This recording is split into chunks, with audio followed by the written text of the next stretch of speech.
Here on Ranked, we've kept ourselves busy during the lockdown. We've ranked the Premier League clubs by which manager you'd rather self-quarantine with. We've ranked the Premier League clubs based on who has the best mascot. And now it's time for round 3. What if we ranked the Premier League clubs by who's had the worst ever jersey? With me to judge the kits from meh to bleh is former professional footballer turned current pundit Ian Five Ankles. Ian Five Ankles. Ian, you've got a funny story about football jerseys. Yes, that's right. When I was playing... Thanks, Ian. In 20th place, we have Bournemouth. Now, Bournemouth haven't been in the Premier League long enough to disgrace themselves, at least off the field. This 1920 away kit's the worst of quite a good bunch, Ian. Yeah, it's a bit dull and it looks like a training shirt, but can you be punished for being dull? In this case, yes. Yes, you can. Brighton would be challenging for the title if this 1991 kit qualified. It's a shame teams don't walk around nowadays like a flamingo's been sick on them. And points for doubling down with the shorts. Unfortunately, it wasn't in the Premier League, so we've had to plump for this fairly innocuous away shirt in green, Ian. This was when their away tactics were to simply camouflage themselves into the grass and hope for the best. Completing the relegation places are Crystal Palace. Now, the home shirt is something you don't really want to mess with if you're a designer, lest you annoy the fans.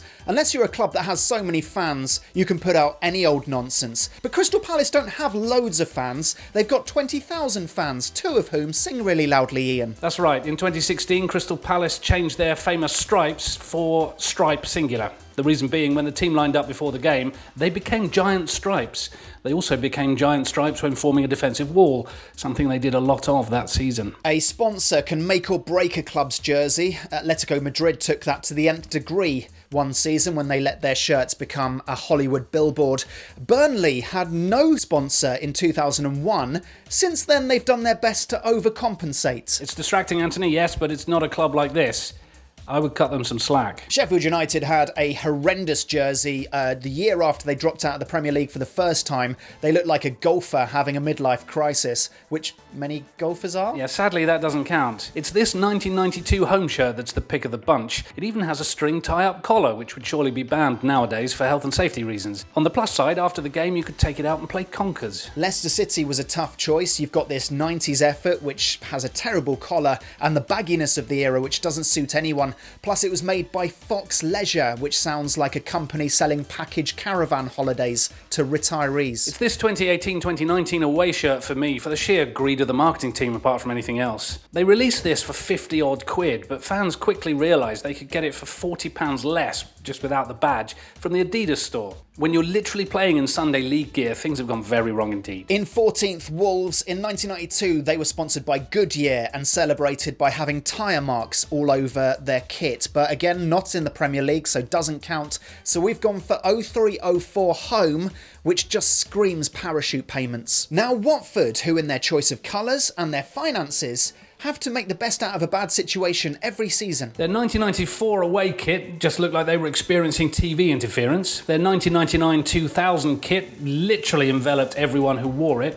But their 2015-2016 kit made it look as if the photocopy had run out of toner. Southampton in 12th, and somehow both of this season's shirts do not make the list. Instead, we've gone for 2012 home, in which they dressed like Liverpool for no apparent reason, although it did prepare their players to play for Liverpool in subsequent seasons, which I guess is a kindness. Green, red and black are natural signs of danger in the animal world. Is that what Aston Villa were trying to pull off, Ian? When you look at what their goalkeepers were wearing, I think the whole point was to distract critics from their league form. At 10, Tottenham. The 18-19 third kit looked like they'd scooped the players out of an algae-infested pond, but the 09-10 home shirt, where the players had just visited a highlighter pen factory, was the worst of the lot, Ian. It's hard to be taken seriously when your armpits are leaking ammonia, or when you're playing up front with Peter Crouch. At 9, it's Arsenal, and Ian, you've got a special ire towards their 14-15 third kit. Barbershop diagonal stripes, button-down collar, lime green trim. This is a monstrosity. Arsenal fans would rather wear Tottenham colours than that. which is convenient because they have done. In 8th, Man City. Their third kit this season is horrendous. It's probably the reason Liverpool have run away with the league. It's karma. In 2000-2001, their away shirt made them look like a team of referees. But Ian, you've gone for their 2008-2009 orange rare number. Yes, there isn't much photographic evidence of them ever wearing it. They did play in it once in the UEFA Cup and once against West Brom. The orange stripe down the shorts just makes it look like they haven't tucked their shirts in. Everton have tested their fans' loyalty to the brand down the years, especially with their pink away kit, their camouflage keeper kit, and their sleeve sponsorship deal with Angry Birds. But extra points have to go to when they didn't even get the colour right on their home shirts in 1997. The kit looks worse if you play badly in it, and in the 97-98 season, Everton stank the place out. At least that year they had the solace of their away shirt.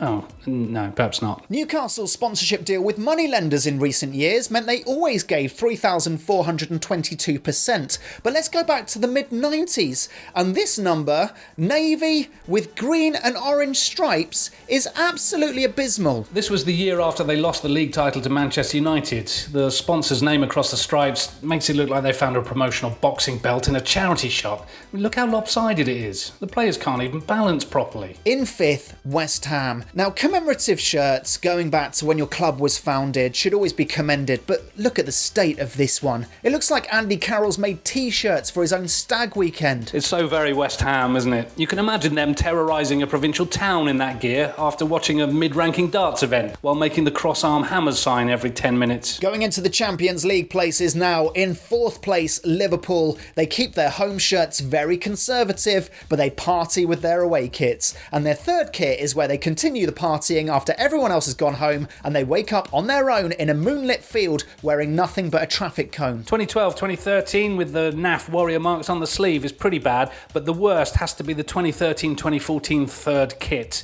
It's like they couldn't decide which of these 3 competing designs they liked the best, so they decided to just stitch them all together. Yeah, that'll do. Done it. In 3rd place, it's Chelsea. Their home kit this season looks like a child in an art class has done a newspaper clipping collage. Their luminous yellow away shirt was pretty much unbuyable, but I have a special place in my heart for their grey and orange mid-90s away shirt, Ian. It's subtle, I'll give them that. I particularly like how they went out of their way to ruin the badge. It's like they didn't want anything left untainted. At number 2 is Man United. They've had some shockers down the years. In 2013, they paid tribute to their departing manager Sir Alex Ferguson by making a kit out of tartan, but their 1995-96 away shirt wins simply because their players couldn't see each other in it. Yes, with a record of lost 4 and drawn 1 in that shirt, and with it having to be changed at half-time against Southampton. That, by definition, makes it their worst shirt. But Man United don't win top spot because theoretically they could still wear the kit. No, top spot goes to a club who made a third shirt that was the same colour as their home and away. So literally the only time they could wear it was when they didn't need to wear it. Luckily that was against Stoke City, so nobody needed to see it. They had one job. And the team had one job, which was don't get relegated. And they failed in that as well. So, yeah, all in all, not a great season for the Canaries. So that's our list. Congratulations, Norwich. Agree, disagree, let us know in the comments section below and let us know if there's any we have missed. Right, see you next time. I'm off to wash my eyeballs in the sink individually. Bye. Thanks so much for watching ESPN on YouTube. And for more sports highlights and analysis, be sure to download the ESPN app. And for premium content and live streaming, subscribe to ESPN Plus.